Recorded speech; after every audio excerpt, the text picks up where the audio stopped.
boqol qof ku daawanayso waxaan rabaa caawina inaad dib noo xasuusto qofkii idinka ugu horreeyay atiwaay farxumeeyey yuu ahaa si guud si gaar lama rabo abtigay maxamed xalane nuure hooyadayna waa suuban samantar nuur weeye anoo 6 sano jira inta walaashay iga kaxaysay magaalada Galaadi ee gaari la nagu daray ee baadiye la igeeyay hooyadayna dhakhtar ay u socotay ka baqday inaan ceesha Galaadi ku dhaco baadiye markii la igeeyay ayeeyday baa la igeeyay oo Cumar Maxamuud ah oo ree Cabdilla Faaraxa gurigeeda la igeeyay aw abtigay oo reerka joogay baa inta i qaaday oo geed gadaashi i geystay oo marada iga qaado kastuumaha iga saaray buu bahalkiisa i mariyay oo igu shubay biyo oo ciid igu shubay hadhowna naq iga mariyay war hala duubo 100 jeerna waa sheegay naq buu saa iga mariyay anigoon cunto cunin oo cunto ka go'ay oo caana ka go'ay oo hin mooyaane wax kale la iga hayninin ayaa hooyaday la ii soo celiyay markii hooyaday soo laabatay dhakhtar aaday daanadii ugu horeysay abtigaygaasa ii geystay waxaa la dhahaa waa nin reer bicdiyahana oo reer xaamud ah oo reer faarax cali ah hooyaday ina adeerkeed hooyaday waa ina samantar nuure asna waa ina xalaalo nuure kow kii iigu xigay ninkii labaad kii labaad waxaa la dhahaa macallin cigaal madaxweyn baa la dhahaa la dhihi jiray macallinkii dugsigu ahaa curyaan buu ahaa lug buu taqaana ul buu ku tukubi jiray macallinkaas anoo dugsiga dhiganaya 8 jir markaan ahaa guriga furihiisa intuu ii dhiibo guriga ii diro oo dhaho guriga ii soo xaaq buu mar allaaliya markaan guriga aadana oo albaabka intuu soo garaaco buu halkaas igu fuuli jiray waqti dheer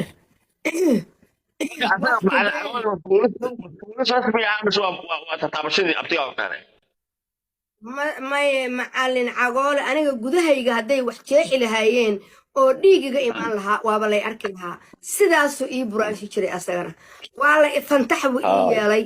waana lagu noqday gabdhihii Galaadi dugsiga dhigan jira oo dhan waa lagu noqda aniga macallin cagoole wax igu sameeyay gabdhaha dugsiga dhiganayay maxaa loogu wada noqday fi shay waxbaa jira gabadha kaliya oo ka hadashay waxaa soo waday gabdhaha bala guday markaa kulliga ayaana lagu wada celiyay gudniinkii baana lagu wada celiyay wixii gabar Galaadi joogtay markhaati reer Galaadi oo soo baxa waa ku jirtaan meeshaani waana lagu noqda kulliga iyo aniga marka macallin cagoola igu noqday yaa kalo dhibaato ku geystay labo yaa kalo dhib ku geystay ina Cismaan Suudi nin la dhaho isaguna reer bicdiyahana oo reer Maxamed Gaale eri ah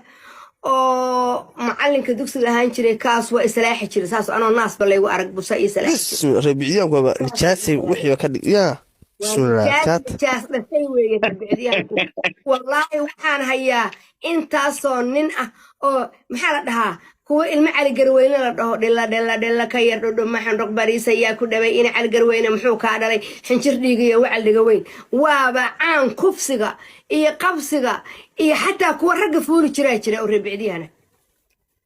ragga kuwa qabsan jira oo fuuli jiraa jira history bay leedahay magacyadoodana way wada yaqaanaan kulli dhan waxay wada cunayaan oo intaas wiilkaaga yaa jiray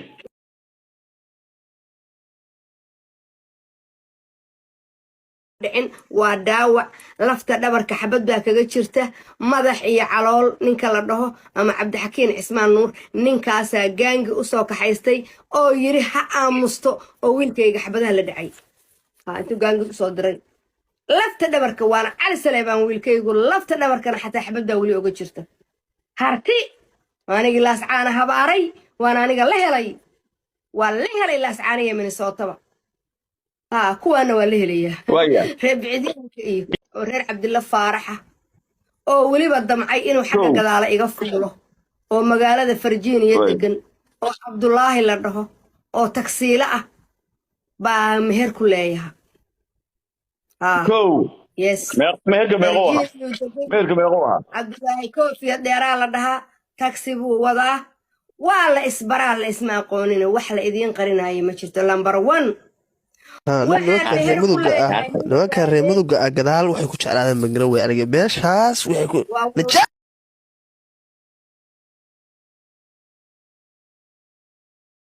oo ninkan ogaadeenba ka guursaday ah meherkaygii baan ku leeyahay waa aniga kusoo wada qori jiray liiskan kusoo wada qori jiray kiima jeerteen meequu ahaa meherkaa kiima jeerteen cumar maxamuud meherkaaga meequu ahaa meherkii aan rabaa in la bixiyo meherkayga wuxuu ahaa 4,000 siduu ii waday haba u lahaa iga dhin bahalkii markaan arkay inaan wax ka soo dhacayn anigoo shilin haysanin baa waxaan ku yidhi maxaa $500 buu ii soo diray 4,000 buuna ahaa $3,500 baan ku leeyahay haddii xilligaas ay shaqayso meeqay noqon lahayd lacagta qiyaastii sanadkaa meeqay kuu noqon lahayd haddii kuu shaqayn lahayd xilligaas 2000 waxaan guursaday 2015 ka birihii hore caawa haddii interest iyo everything lagu daro 10,000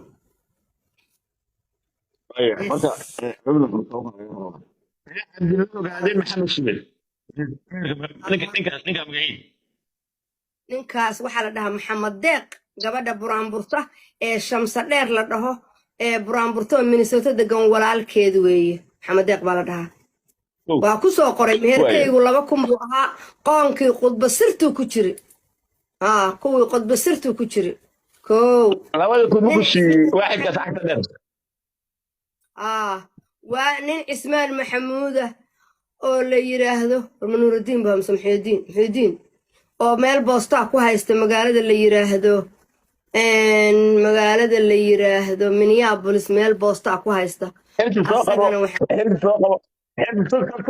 soo qabo 2,000 interest dasaas meeqay noqonaysa xilligaas 7,000 soo qabo xilka doo ka bixinaya waa kana caawa taagan yahay waxaan meher ku leeyahay nin rika reebiciyahana oo aan gabadh ismaan maxamuud meequu ahaa meherkiisa ismaan maxamuud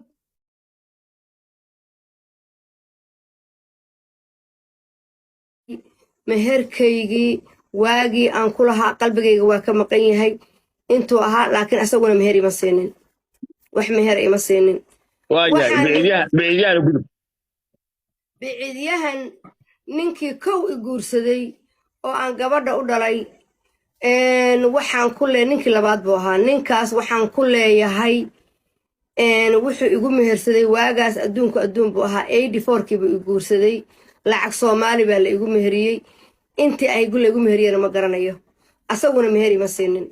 ninkaasna waa ku leeyahay koofiyad dheere ee Virginia joogo futada raadinayana ilaahayow wixiisu intay urureen cad yar oo balaq u ahaa kaliya inuusan waxba awood u haysanin aw tarbuush dheere naagaha Virginia joogo guursadana waa yaqaanaan been ma sheegayo gabdhihii aan u sheegayna xaadir naadir weeye labadaas nin oo labaduba qurbaha aan ku guursadaan bir qorta anigu ku arka laakiin raggii hore anigu aan Soomaaliya ku guursan jiray ninka Cali Saleebaan oo mahad musaqaalina waa biraq laakiin kiradkaar ku xoqaa war waxaan dhowranaya malahan ku yiri markhaatina waa leedahay gabdhaha uu tagi jirana waa la wada yaqaanaa meeshaan 4,000 iyo meeqa daawanaysa 3,500 soo maahan ku yaac ilaa wadaan weligay kalmad been la soo fadhiistay kiradku xoqaa noo fasir dad badan baa jooga Soomaaliya jooga kirad maxaa weey xoqaa waa nimanka naagaha bahalkooda leefaha naclatullah laakiin raganimo ma jirto waxaan u heystaa lacag buu bixiyaa inaad leedahay أنا فياقة يقصرها كنيني نستعمله كاتت تقلين الريب أتكاتي ما شرتين وي وعلي سليمان وعويان علي بالله لسكتي سؤال بقى انت من اسوق وشتي مليون يا اوغو دقن حما الهي كبقيس الهي كبقيس قفك اوغو دقن حما يوها انا ريح عبد الله فارح با اوغو دقن حما نين وليغي فتدayda i weydiista ninkaas arka وحتى تلفون على كقرحيه كبابيه كاسا ugu dhaqan xuma marka waxa waa qaniisiin waa sax kuligooda markay illa billah haye waa reer Cabdilla Faarax asaga ugu dhaqan xuma waligay nin weyn oo oday ah oo futa raadinayo khaniisa ma arag asaga ka hor ma arag telefoon aan lahayo oo Galaxy ah bantan ku jiiday baan darbiga xataa intaan kala baxay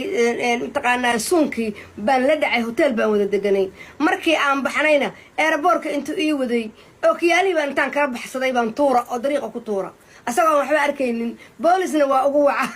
وحاصون نكاسان لمرا أساقا أقول لك الحما أو أقوى إذاب درنا أو فتنا نغا هذا بانكو سمين جري بير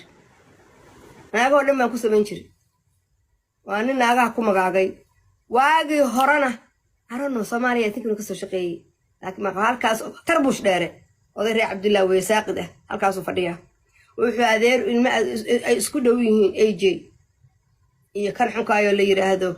mataqaana ay taarka Puntland iyo dhaqan xumo meesha ay gala dirayaan waa halkaas waa reer qalaf waa reer qalaf ma ay reer qalaf waa reer Cabdilla Faarax ma reer qalaf Yaman tiga hadda koor isagoo Curyana kadibna Yaman lagu sameeyay wax aad lagu sameeyay waa kufti raayb oo niman Yamaniin ay kufsadeen oo saxan isticmaaleen xogtaas adiga wax ma ka heshay wili ma maqal maya anigu kufsigaasna waa maqlay waxaan kaloo maqlay oo waxyaaluhu igu colaadin jiray oo xataa hurda la'aanta ku riday ay ka mid ahayd wiil yar oo dhulbahanta ah inuu kufsaday oo maxaa la igu yiri qabiilkiisa waxaa la igu yiri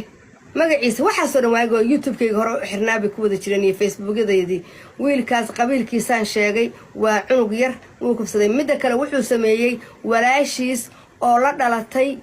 buu kufsaday walaashiis uur bay yeelatay uurkiina waa laga soo riday maxaa kaloo ku dhacay uurkii markii laga soo riday uurkii markii laga soo riday gabadhii gaas bay isku bilbishay waana isdishi madaxii calool walaashiis yes ayaa hore safar ku tagay Nairobi ayaa la daba galay dabeetana rag baa ku garaacay Nairobi shaarkii baa laga siibay surwaalkii baa laga jeexay fiidiyogaasna waa la soo diray iligna waxba afur waxba laga gaarsiiyay oo ilaga wax ka gaartay ninkii waxa uu xiraa bambar maxay kula tahay bambarkaas muxuu sababtu maxay kula tahay waligiis bambar buu xirtaa because xaarka ma cishan karo because ninkaani waa laga roone ninkan waa qaraabtaa ma aha nin caadi ah waa ragga qaraabta weeyaan dabadiisu gataa wuxuu kaloo qaban karaa wuu qaraabtaa waa leeyahay isaga wuxuu sheegtaa inuu hay'adaha sirdoonka FBI iyo la shaqeeyo